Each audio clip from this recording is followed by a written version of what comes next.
SJ மாந்திரிகம்.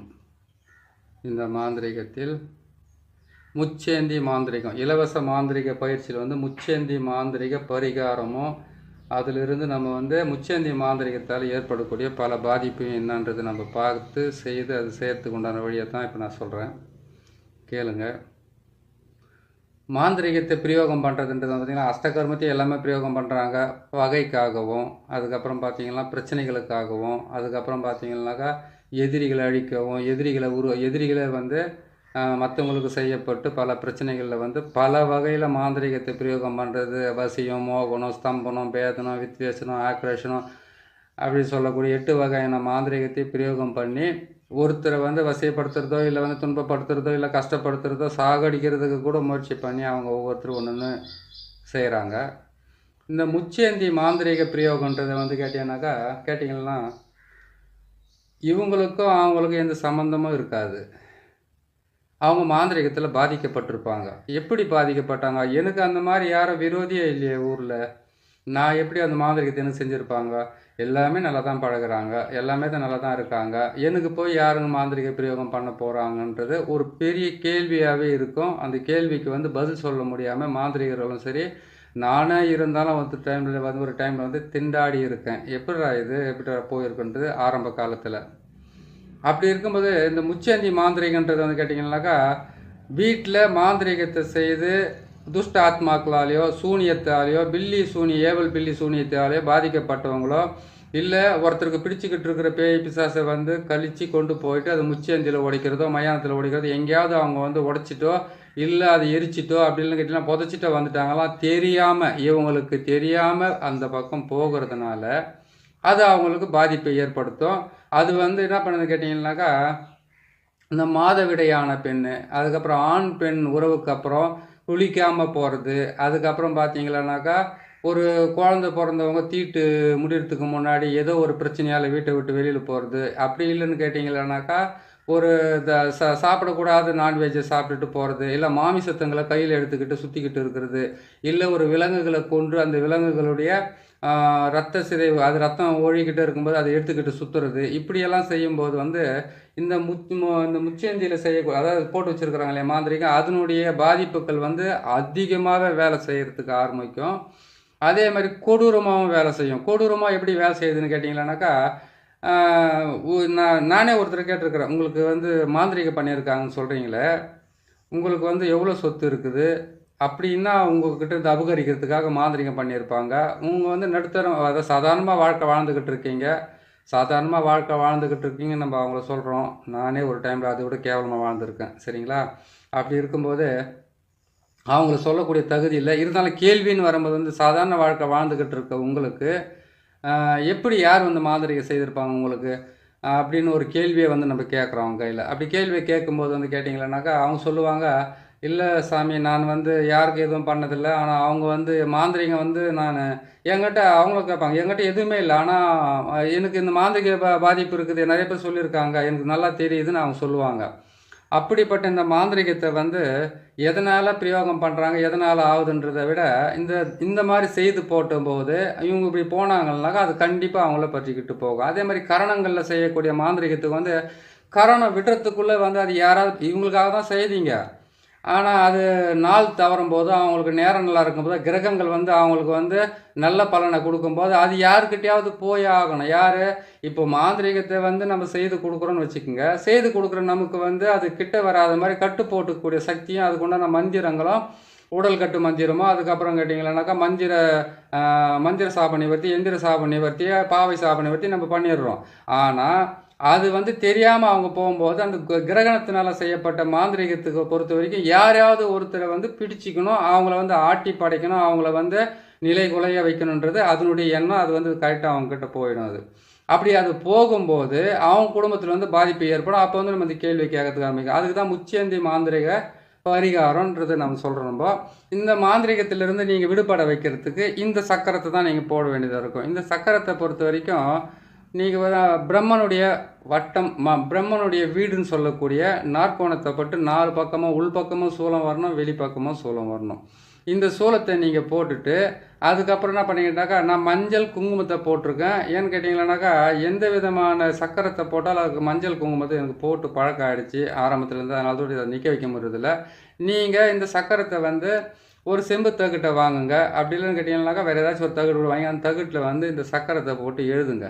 எழுதிட்டு நடுவில் பார்த்தீங்களானாக்கா நீட்டாக ஒரு கோடு போட்டு நீளமாக ஒரு கோடை போட்டு அந்த கோட்டில் வந்து பார்த்தீங்கன்னாக்கா சூளம் போட்டிருக்கேன். இந்த பக்கம் 4 முக்கோண வடிவில் வந்து 4 போட்டிருக்கேன். கீழ்ப்பக்கம் 4 மேல் பக்கம் 4 போட்டிருக்கேன். அந்த 4லேயே வந்து சூளத்தை போட்டுருங்க. சூளத்தை போட்டுட்டு இதுக்கு நீங்கள் செய்ய வேண்டிய நாள் பார்த்தீங்கன்னாக்கா அதாவது எந்த விதமான செலவும் இதுக்கு வந்து உங்களுக்கு அதிகமாகாது. ஈஸியாக செய்து முடிச்சுக்கலாம். இல்லை அன்னாடம் உணவுக்கே வந்து கஷ்டப்படுறோம், அப்படி இருக்கிற எங்களுக்கு வந்து இதெல்லாம் செலவு பண்ண முடியாது, அந்த நிலையில் நாங்கள் இருக்கிறோம். உணவுக்கு கஷ்டப்படுறவங்க மட்டும்தான். வீட்டு நிறைய காசை வச்சுக்கிட்டு அரிசி கூட இல்லை பொய் சொல்கிறவங்களுக்கெல்லாம் கிடையாது. உணவுக்கு இல்லை. அப்படி இல்லாமல் பொய் சொல்லி தான் நம்ம செய்யணும்னு கேட்டிங்கனாக்கா இது ஏகப்பட்ட சிக்கலை கொடுத்துக்க ஆரம்பிச்சிடும். பார்த்து உசாராக செஞ்சுங்க. ஏன்னு கேட்டிங்கனாக்கா காசு வாங்குறதுக்காக இங்கே இப்படி சொல்கிறாங்கன்னு மனசுக்குள்ளெல்லாம் அது நினைக்க வேணாம். இந்த உலகத்தில் வந்து எதை வேணாலும் வெளிப்படையாக பேசிடுவாங்க. பண காசு விஷயம்னா மட்டும் கொஞ்சம் எல்லாமே வந்து கொஞ்சம் உள்வாங்கி தான் போவாங்க. அப்படி இருக்குது. அதனால் நீங்கள் என்ன செய்கிறீங்கன்னு கேட்டிங்களானாக்கா இந்த சக்கரத்தை வந்து ஒரு தகுடை வாங்கி அந்த தகுட்டில் எழுதிட்டு இதுக்கு வந்து கேட்டிங்களானாக்கா சண்டால மையன்னு சொல்கிறோம் இல்லையா, அந்த சண்டால மையம் மட்டும் தடவிங்க. சண்டால மையம் உங்களால் செய்ய முடியலன்னு கேட்டிங்கன்னாக்கா நீங்கள் வந்து எட்டினுடைய விதையை மட்டும் வாங்கிட்டு வந்து அந்த எட்டினுடைய விதையை வந்து நல்லா காய வச்சு அதுக்கு வந்து கற்பூரமாக போட்டு அந்த கற்பூரத்தோடு சேர்த்து போட்டு நீங்கள் எரிச்சிங்கன்னா சாம்பல் ஆகிடும். அது சாம்பல் ஆகிட்டோம் என்ன பண்ணுங்க, வேப்ப எண்ணெய் எடுத்து அதில் போட்டு குழைச்சி வச்சுக்கோங்க. குழைச்சி வச்சுக்கிட்டு இந்த சக்கரத்தை போட்டு இந்த சக்கரத்தில் வந்து யார் பாதிக்கப்பட்டிருக்காங்களோ அவங்களுக்கு வந்து நீங்கள் செய்ய வேண்டிய பரிகார முறை, எளிய முறை, சிம்பிளான முறை நீங்கள் வந்து செய்து நீங்களும் குணப்படுத்திக்கலாம். மற்றவங்களுக்கு வந்து ஒருத்தர் மனசு கஷ்டமாக சொல்லியிருக்கிறாரு. என்ன கேட்டிங்கன்னாக்கா நீங்கள் பெரிய பெரிய சக்கரத்தை போட்டுடுறீங்க, இங்கே வர்றது வந்து 10 ரூபாய் 20 ரூபா தான் கொடுக்குறாங்க, அது வாங்கிறதுக்கு எங்களால் அதுக்கு அவங்கக்கிட்ட வந்து உடம்புலேருந்து பாதி உயிரை வாங்குற மாதிரி பேசிட்டு போயிடுறாங்க, அவ்வளோ கஷ்டமாக இருக்குது, எப்படி இது செய்கிறது நீங்கன்னு அவர் கேள்வி கேட்டிருக்காரு. அதனால் அவங்களுக்காக நான் போட்டிருக்கேன். இந்த முச்சந்தி மாந்திரிகத்தில் வந்து பார்த்தீங்கன்னாக்கா யாருக்குமே வந்து தொடர்பே இல்லாத மாந்திரிகத்தில் ஏற்பட்டு இது வந்து முச்சந்தி மாந்திரிகத்தை வந்து எப்படி கண்டுபிடிக்கிறதுன்னு கேட்டிங்கன்னாக்கா முச்சேந்தி மாந்திரிகத்தால் பாதிக்கப்பட்டவங்க யாரோ ஒருத்தருக்கு செய்தது அவங்கக்கிட்ட போக முடியாமல் மற்றவங்கள வந்து தாக்கி இருக்குது, நேரம் காலம் தெரியாமல் போனதுனாலன்னு சில தீட்டுக்களால் போயிருக்குதுன்னு நான் சொல்லியிருக்கேன். அப்படி ஒரு பாதிப்பு ஏற்பட்டுருக்குனாக்கா உச்சந்தால ஊசி குத்துன மாதிரி சுரின்னு வலிக்கும். கண்ணுக்கு கீழே கரவலையம் இருக்கும். கண்ணில் இருக்கிற அந்த முடிகளை வந்து சிலுத்துக்கிட்டு நிற்கும். வாய் வந்து பார்த்தீங்கன்னாக்கா அவங்களுக்கு பேசும்போது வந்து நாக்கு வந்து குழச்சிக்கிட்டு போகும். எதையுமே சாப்பிட முடியாது. அடிக்கடிக்கு வாந்தி வரும். கேட்டாக்கா சோடப்பட்டுக்குதுன்னுவாங்க, கண்ணி தாக்கி இருக்குதுன்னு சொல்லுவாங்க. கண்ணி தாக்குறது உண்மைதான். கண்ணி தாக்குதுன்னு கேட்டிங்கன்னாக்கா அதில் வந்து 8 வகையான கண்ணிங்க இருக்காங்க. அந்த தாக்கத்தையெல்லாம் இதில் கொண்டு வந்து இணைக்க முடியாது. ஏன்னு கேட்டிங்கன்னாக்கா இந்த பதிவு வேறு அந்த பதிவும் வேறு. அந்த கண்ணி தாக்கத்தால் பாதிக்கப்படுறது வந்து சில விஷயத்துங்களை வந்து நான் பொறுமையாக உங்களுக்கு நான் போட்டு காட்டுறேன். இப்போதைக்கு இருந்து முச்சந்தி மாந்திரிகத்தை மட்டும் உங்களுக்கு தெளிவாக சொல்லி வச்சிடுறேன். ஏன்னா அவங்க கண்ணி சோடப்பட்டிருக்குதுன்னு சொல்லிடுவாங்க, அல்லது முனீஸ்வர சோடப்பட்டிருக்குது, கருப்பு தாக்கியிருக்குதுன்னுவாங்க, அந்த மாதிரி சொல்கிறாங்க இல்லையா. அந்த மாதிரி இருந்தாலும் இதில் நீங்கள் க்ளீன் பண்ணி கொடுத்துடலாம் தாராளமாக. இதை சுத்தப்படுத்தி கொடுக்கலாம் அவங்களுக்கு. அதை நீங்கள் எப்படி செய்யணும், எப்படி நீங்கள் கையாளணும்னு கேட்டிங்கன்னாக்கா அவங்க முச்சந்தியில் வச்சு இவங்களுக்கு வந்து தாக்கிடுச்சு, எங்கேயோ ஒருத்தர் கரணத்தில் வச்சு தாக்கிடுச்சு, இல்லை மாந்திரிகத்தை பிரயோகம் பண்ணிட்டு போனாங்க, தாண்டிட்டாங்க, அதேமாதிரி தீட்டு போட்டு தாண்டிட்டாங்க, எது வேணா இருக்கட்டும், எப்படி இருந்தாலுமே இந்த தகுடை போட்டு இந்த தகுட்டுக்குள்ளே வந்து பார்த்தீங்கன்னா நான் சொன்ன மாதிரி பிரம்மனுடைய வீடுன்னு சொல்லக்கூடிய நாற்கோணத்தை போட்டு நடுவில் ஒரு கோடை போட்டு அதுக்கப்புறம் சூலத்தை போட்டு 4 பக்கம் வந்து சிவனுடைய வீடுன்னு சொல்லக்கூடிய முக்கோணத்தை போட்டு கீழே 4 பக்கம் வந்து முக்கோணத்தை போட்டு அதில் வந்து சூலத்தை போட்டு அதுக்குள்ளே வந்து எழுத வேண்டிய விஷயம் கேட்டிங்கன்னாக்கா நசியன்னு எழுதணும். மேலே வந்து நங் நசி மங் நசி வங் நசி நசி நசி மசி மசி, இதுதான் இதனுடைய மந்திரமே. இந்த மந்திரத்தை வந்து நீங்கள் அது என்ன பண்ண கேட்டிங்கன்னாக்கா நான் போட்டிருக்கிற அச்சாரத்துக்குள்ளே வந்து நீங்கள் போட்டு எழுதிடலாம், இல்லை வெளிப்பக்கமும் போட்டு எழுதிக்கலாம். ஆக மொத்தத்தில் நங் நசி மங் நசி வங் நசி நசி நசி பிரின்ற வார்த்தையை மட்டும் சொல்லிவிட்டு இதுக்கு வந்து சுவாகன்ற வார்த்தையை சொல்லக்கூடாது. இதுக்கு சுவாகன்ற வார்த்தையை நீங்கள் பிரயோகம் பண்ணாத. இதை மட்டும் போட்டு எழுதிட்டு அந்த வேப்ப எண்ணெயும் அதுக்கப்புறம் எட்டினுடைய விதையும் போட்டு நீங்கள் அரைச்சி எரித்து அதை வந்து மையாக்குனீங்க இல்லையா, அந்த மையில் தடவிட்டு அதுக்கப்புறம் என்ன பண்ணுறீங்கன்னு கேட்டீங்கன்னாக்கா இந்த தகுட்டிலே வந்து இன்னொரு தகுடு எழுதி அது வந்து தாயத்தை போட்டு அதுலேயே வந்து அந்த மையை மட்டும் வச்சு அவங்களுக்கு தாயத்தை வந்து கழுத்தில் போட்டுக்க சொல்லுங்கள். குறைஞ்சது வந்து பார்த்தீங்கன்னாக்கா 11 நாள் 21 நாள் 27 நாள் கழுத்தில் போட்டுக்கிட்டு இருந்து அதை கொண்டு போய் என்ன பண்ண அவங்க தலையை வந்து எத்தனை நாள் போட்டுக்கிட்டு இருக்கிறாங்களோ அத்தனை நாள் தலையை சுற்றி கொண்டு போயிட்டு வேப்ப மரமோ இல்லைன்னா புளிய மரமோ இல்லை அரச மரமோ இல்லை அரச மரத்தில் அடிக்காதீங்க, ஆலமரத்தில் கூட அடிச்சு விட்டுருங்க. சரிங்களா? அது எத்தனை நாள் உங்கள் கழுத்தில் போட்டுக்கிட்டு நீங்கள் வந்து இது இருப்பீங்களா, தீட்டு இல்லாமல் உணவு சாப்பிட்டுக்கிட்டு இருப்பீங்க இல்லையா? ஏன்னு கேட்டிங்கன்னாக்கா அது வந்து உடம்புக்குள்ளே இருக்கும்போது நான்வெஜ் சாப்பிடக்கூடாது, கணவன் மனைவி ஒற்றுமை இருக்கக்கூடாது, அதுக்கப்புறம் கேட்டிங்கன்னா ஒரு டெத்துக்கு போகக்கூடாது. இந்த நாள் முடிகிற வரைக்கும் தான், உங்கள் உடம்புலேருந்து விலைக்கு போகிற வரைக்கும் தான். அதுதான் உங்களுக்கு சொல்லியிருக்கேனே, அந்த தலைமுடி வந்து சிலுத்துக்கிறது, அதுக்கப்புறம் கேட்டிங்கன்னா ஊசி குத்துன மாதிரி இருக்குது, கண் வளையம் வந்து கருப்பாகிறது, அதுக்கப்புறம் நாக்கு பேசும்போது வந்து குழைக்கிறது, சாப்பிட முடியல, பேதி ஆகிறது, வாந்தி ஆகிறது, கண் மயக்கம் ஆகிறது, ஹாஸ்பிட்டலுக்கு போனாக்கா எல்லாமே நார்மலாக இருக்குது, எந்த பிரச்சனையும் இல்லைங்க. மூட்டுக்கு வலிக்கிறது, முழங்காலெல்லாம் வலிக்கிறது, கால் பாதம் ஊசி குத்துன மாதிரி குத்துறது, தலையெல்லாம் உடம்பெல்லாம் வந்து கேட்டிங்கன்னா சிலுக்கிறது, யாரோ ஒருத்தர் வந்து மேலே கை வைக்கிற மாதிரி இருக்கிறது, அதுக்கப்புறம் இருந்து வந்து அவங்கள உசுப்பி விட்ட மாதிரி உடம்ப வந்து குலுங்கி அப்படியே எழுந்திரிக்கிறது, தூக்கத்தில் எழுந்திரிக்கும் போது நம்ம அப்படியே உடம்பு வந்து எப்படியுமே படுக்க பொந்தாத மாதிரிக்கு அவங்களுக்கு கஷ்டத்தை கொடுக்குறது, இப்படியெல்லாம் நடக்கிறதுக்கு இதுக்கு பேரும் மாந்திரிகம் தான். ஏன்னாக்கா யாரும் எதிரியும் இல்லாத, பகைவரும் இல்லாத, நீங்கள் தனிப்பட்ட முறையிலையோ யாரோ ஒரு இதுலையோ போயிட்டு வரும்போது அது வந்து உங்களுடைய பலவீனத்தை பார்த்து உங்களை பற்றி கொண்டு உங்கள் குடும்பத்தில் வந்து தொல்லைகளை உருவாக்கும். உங்கள்கிட்ட இருந்த ஆள் வேற ஆள்கிட்ட மாறும், வேற ஆள்கிட்ட இருந்து அப்படியே போயிட்டு இருக்கும், குடும்பத்திலே மாற்றி தொல்லை கொடுத்துக்கிட்டு இருக்கோம். அப்பேற்பட்ட இந்த வேலையை செய்யணுன்னாக்கா நீங்கள் இந்த சக்கரத்தை போட்டுக்குங்க. 8 முட்டை மட்டும் வாங்கிக்கோங்க. ஒரே ஒரு மண் பாத்திரத்தை வாங்கிக்கோங்க. 8 முட்டையில வந்து வாங்கிட்டீங்கன்னாக்கா அவங்களுடைய பேர் உங்கள் அம்மா பேரை மட்டும் போட்டுக்குங்க. அது மட்டும் போட்டுட்டு என்ன பண்ணுறீங்கன்னு கேட்டிங்கனாக்கா அதில் பேரை எழுதிட்டு அது என்ன பண்ணுன்னு கேட்டிங்கன்னா உங்கள் தலையை வந்து கரெக்டாக 8 முறை சுற்றி அந்த மண் பாத்திரத்தில் வச்சுடுங்க. கற்பூரத்தை சுற்றி அதில் வச்சுருங்க. அதுக்கப்புறம் வெண்கடுகு சாம்பிராணி அதை வாங்கி சுற்றி அதிலே வச்சுடுங்க. சுற்றி வச்சுட்டு என்ன பண்ணுங்க, ஒரு 8 முட்டையால் சுற்றி வைக்க மாட்டோம், 2 முட்டையை மாட்டோம், உச்சந்தலையிலேருந்து உள்ளங்கால் வரைக்கும் உங்களுடைய கையாலேயே வந்து தலையிலேருந்து தேய்ச்சிக்கிட்டு வந்து அதில் வச்சுட்டு என்ன பண்ணுங்க, உங்களுடைய காலடி மண் 2 காலினுடைய மண்ணையும் எடுத்து அதில் போட்டுட்டு, நீங்கள் எந்த வீட்டில் வசிக்கிறீங்களோ, வாடகை வீட்டில் இருந்தாலும் பரவாயில்ல, எந்த வீட்டில் இருந்தாலும் பரவாயில்ல, டைல்ஸாக போட்டிருந்தாலும் பரவாயில்ல, சுத்தமாக பெருக்கி தூசியை மட்டும் எடுத்து கொஞ்சம் அதில் போட்டுருங்க. ஏன்னு கேட்டிங்கன்னாக்கா உங்களை விட்டுட்டு அது போகும்போது உங்கள் வீட்டில் இருக்கிறவங்களுடைய வாசமோ அவங்களுடைய வேர்வை வாசமோ அது பிடிச்சிருக்கும். அப்படி தாண்டக்கூடாதுனாக்கா அந்த வீட்டுக்குள்ளே இருக்கிற தூசியெல்லாம் பெருக்கி வாரி வந்து அந்த மண் பாத்திரத்திலே போட்டுருங்க. போட்டுட்டு என்ன பண்ணுறீங்கன்னு கேட்டிங்கன்னா கொண்டு போய் இந்த கற்பூரமெல்லாம் போட்டிங்க இல்லையா, இது என்ன பண்ணுறீங்க கேட்டிங்கனாக்கா உங்களுக்கு ஞாபகம் இருக்குது, ஆமாம் நான் அந்த 3 வழி முக்கூட்டு வழியில் போகும்போது எனக்கு இந்த மாதிரி ஏற்பட்டு நான் பார்த்துருக்கேன்னா, இல்லை மயான பக்கம் போயிருந்தேன், இல்லை நல்லா 1 மணி வெயிலுக்கோ 12 மணிக்கு மேலே இருக்கிற வெயிலில் போனேன், இல்லை ராத்திரி வந்து அர்த்தராத்திரியில் வந்து முதல் சாமத்தில் எங்கேயோ போயிட்டு வந்தேன், அதனால் எனக்கு பட்டிருக்குன்னு ஒரு டவுட்டு இருந்தால் அதை வந்து நீங்கள் ஞாபகப்படுத்திங்க, இந்த மாதிரி போயிட்டு வந்துக்கிறோன்னு சொல்லிட்டு. நீங்கள் போன திசையை விட எந்த திசையில் என்ன போயிட்டு வந்திருந்தாலும் பரவாயில்ல, நீங்கள் போகும்போது மட்டும் இதுக்கு வந்து பரிகாரம் செய்யணும்னாக்கா தெற்கு திசையை நோக்கி போய் தான் நீங்கள் க்ளீன் பண்ண வேண்டியது இருக்கும். கிழக்கு மேற்கு வடக்குக்கு ஆப்போசிட் இருக்குது தான் தெற்கு.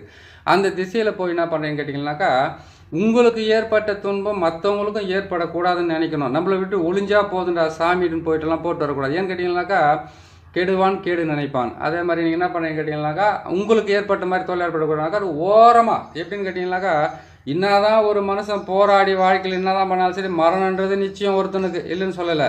ஆனால் தான் கர்வத்தினாலேயோ சுயநிலவற்றோ போய் அவங்க தாண்டிட்டாங்கன்னா தப்பு கிடையாது. இல்லை சும்மாவே போகும்போது நீங்கள் அவங்க தாண்டுற மாதிரியே போட்டுட்டு வந்தீங்கன்னாக்கா நீங்கள் நல்லா அடிவாங்க கஷ்டப்படுவாங்க, அவங்க படுற கஷ்டத்துக்கள் நீங்கள் ஒரு காரணமாகக்கூடாது இல்லையா? அதுக்காக தான் சொல்கிறேன். முச்சேந்தி வழி இருக்குதுன்னு கேட்டிங்கன்னாக்கா, இல்லை நீங்கள் எங்கே ஒரு ரோடு ஓரத்தில் வைக்கிறீங்களோட ரோட்டு ஓரமாக யாருடைய பாதம் இல்லை, அதான் கேட்டிங்கன்னா ஒரு ரோடுன்னு கேட்டிங்கன்னாக்கா அந்த ரோட்டில் வந்து ஒரு ஓரம்னு ஒன்று இருக்குது, அந்த ஓரத்தில் யாரும் அவ்வளோ போக மாட்டாங்க இல்லையா? கொஞ்சம் மறைமுகோடு கண் பார்வை படணும், ஆனால் அது மறைமுகமாக இருக்கணும். யாராவது ஒரு 10 பேர் பார்த்தா போல யாரோ என்ன செஞ்சு போட்டுருக்காங்கனாக்கா உடனுக்கு கொண்டு நிவர்த்தி ஆகும். சரிங்களா? அதை போட்டுட்டு அந்த மூலையில் போய்ட்டு அதை தலையெல்லாம் சுற்றி கொண்டு போயிட்டு அதை எரிச்சிட்டு உடைக்கணும். அதை எரிச்சிட்டு அப்படியே விட்டு வந்துடும். எரித்து ஒரு கல்லை தூக்கி போட்டு உடைக்கிறீங்களோ இல்லைன்னா இப்போ எது போட்டு உடைக்கிறோம் உடைச்சிடுங்க. அதை உடைச்சிட்டிங்கன்னா பிரச்சனை ஓஞ்சி போயிடும். அதுக்கப்புறம் இந்த தகடால் நீங்கள் போட்ட அந்த தாயத்தை வந்து அதில் ஒன்று தகடை வந்து அந்த இதில் போட்டு எரிச்சிடுங்க. இன்னொரு தகடை வந்து நீங்கள் எழுதி கழுத்தில் போட்டுக்கிட்டு இருந்து 16 நாள், 21 நாள், 27 நாள், அதுக்கப்புறம் 48 நாள், எத்தனை நாள் வந்து நீங்களே கூட போட்டுக்கிட்டு இருந்து அத்தனை நாள் பொறுத்து இருந்து அதுக்கப்புறமா நீங்கள் என்ன பண்ணுறீங்கன்னு கேட்டிங்கன்னாக்கா அந்த தாயத்தை கொண்டு போய் புளிய மரம், வேப்ப மரம், ஆலமரம் இந்த மாதிரி மரத்துங்களில் போயிட்டு ஆணி வச்சு அடிச்சுட்டு நீங்கள் வந்துட்டீங்கன்னாக்கா உங்களை பிடிச்சிக்கிட்டு இருந்த அந்த முக்கூட்டு வழியில் இருக்கக்கூடிய மாந்திரிகத்தில் ஏற்பட்ட பாதிப்பு மொத்தம் விலகி நீங்கள் சுபிட்சமாக வைங்க, உங்களுக்கு ஒரு நிம்மதி கிடைக்கும். சரிங்களா? இதை பார்த்து செய்யுங்க. செய்கிறதுக்கு வந்து செவ்வாய்க்கிழமை, சனிக்கிழமை, அமாவாசை, அஷ்டமி, பிரதோஷ நாட்களில் நீங்கள் பிரயோகம் பண்ணலாம் தாராளமாக. பிரயோகம் பண்ணி நீங்கள் உங்களை குணப்படுத்திக்கலாம். இதுக்கு தேவை ஒரு மண் பாத்திரம், காலடி மண், கற்பூரம், வெண்கடுகு, சாம்பிராணி, அதுக்கப்புறம் கேட்டிங்கன்னா எட்டி மரத்தினுடைய விதை, அதுக்கப்புறம் கேட்டிங்கன்னாக்கா வேப்ப எண்ணெய். இதுங்களை மட்டும் பிரயோகம் பண்ணாவே போதும். எலுமிச்சம்பழத்தை பொறுத்த வரைக்கும் 8 முட்டை வாங்குறீங்கன்னா 8 எலுமிச்சம்பழத்தை வாங்கிக்குங்க. வாங்கி செய்து முடிங்க இதை தாராளமாக. இதில் வந்து ஒரு 3 எலுமிச்சம்பழத்தை மட்டும் நம்ம இப்போ நான் 2 எலுமிச்சம்பழத்தை பலி கொடுத்துக்குறேன் இல்லையா, அந்த மாதிரி வந்து அந்த தகட்டுக்கு வந்து 2 எலுமிச்சம்பழத்தை பலி கொடுத்துட்டு மீதி 2 எலுமிச்சம்பழத்தை கொண்டு போயிட்டு என்ன பண்ணுறீங்கன்னு கேட்டிங்கன்னாக்கா, உங்கள் அந்த பொருட்டு இடத்துல உடைக்கிறீங்க இல்லையா, உடைக்கிறதுக்கு முன்னே எரிக்கிறதுக்கு முன்னாடி ஒரு எலுமிச்சம்பழத்தையும் எரிச்சு முடிச்சதுக்கப்புறம் உங்களுக்கு எதுவும் தாங்கிக்கிட்டு வராத மாதிரி உங்கள் தலையை சுற்றி அங்கே நசுக்கி போட்டுட்டு மீதி 4 எலுமிச்சம்பழம் இருக்குது, உங்கள் வீட்டை சுற்றி ஒன்று உடச்சிடுங்க. 3 எலுமிச்சம்பழத்தை என்ன பண்ணுங்க, நைட்டானாக்கா சாயம் போட்டாண்ட ஒரு எலுமிச்சம்பழத்தை எடுத்து வச்சு உங்கள் குடும்பத்தில் இருக்கிறவங்க தலையெல்லாம் சுற்றி கொண்டு போயிட்டு அம்மன் கோயிலோ, முனீஸ்வரன் கோயிலோ, சிவன் கோயிலோ, எந்த கோயிலாக இருந்தாலும் சூளம் இருக்குதான்னு பாருங்கள். புத்து கோயிலாக இருந்தாலும் சூளம் இருக்கும். அந்த சூளத்தில் கொண்டு போயிட்டு நீங்கள் குத்தி விட்டுட்டு வந்தீங்கன்னாவே போதுமானது. அதுக்கப்புறம் அந்த தாயத்தை கொண்டு போயிட்டு நீங்கள் அடைச்சிட்டு மரத்தில் போய் அடிச்சிட்டு வந்துடுங்க. உங்களுக்கு உண்டான எல்லா விதமான முக்கூட்டு மாந்திரிகத்திலிருந்து மிகப்பெரிய உங்களுக்கு வந்து நன்மைகள் கிடைக்கும். ஏன்னா மற்றவங்க செய்கிறது விரோதிகளுக்காக செய்கிறது ஒன்று இருக்குது, அதிலிருந்து விடுபடுறதுக்கு உண்டான வழியும் ஒன்று கொடுத்துருக்கோம் பாருங்கள். கரெக்டாக பார்த்து செய்யுங்க. இது செய்திங்கெல்லாம் உங்களுக்கு நல்ல பரிகாரம் கிடைக்கும், நல்ல விஷயமும் கிடைக்கும். இதுக்கு உண்டான மந்திரத்தை நான் சொல்லிடுறேன், இதையும் நீங்கள் பிரயோகப்படுத்திக்கங்க. சிம்பிளான மந்திரம் தான். ஓம் சாமுண்டி ஓடிவா ஓடிவா, ஜடாதாரி ஓடிவா ஓடிவா, பயங்கரி ஓடிவா ஓடிவா, காளி மாக்காளி ஓடிவா ஓடிவா, என்மேல் பட்டிருக்கும் தோஷத்தையும் என்மேல் பட்டிருக்கும் சூனிய பீடைகளையும் அறுத்தெறி அறுத்தெறி, நங் நங் நசி நசி. இதுதான் இதனுடைய மந்திரம். இந்த மந்திரத்தை நீங்கள் சொல்லிவிட்டு அதுக்கப்புறம் உங்களுக்கு உண்டான பிரச்சனைலேருந்து நீங்கள் விடுபட்டு வாங்க. எல்லாமே நல்லபடியாக நடக்கும், நல்ல விஷயமா நடக்கட்டும்னு சொல்லிவிட்டு உங்களை விடைபெறேன். இன்னொரு நல்ல விஷயத்தை இன்னொரு நல்ல பதிவில் உங்களை நான் சந்திக்கிறேன். நன்றி, வணக்கம்.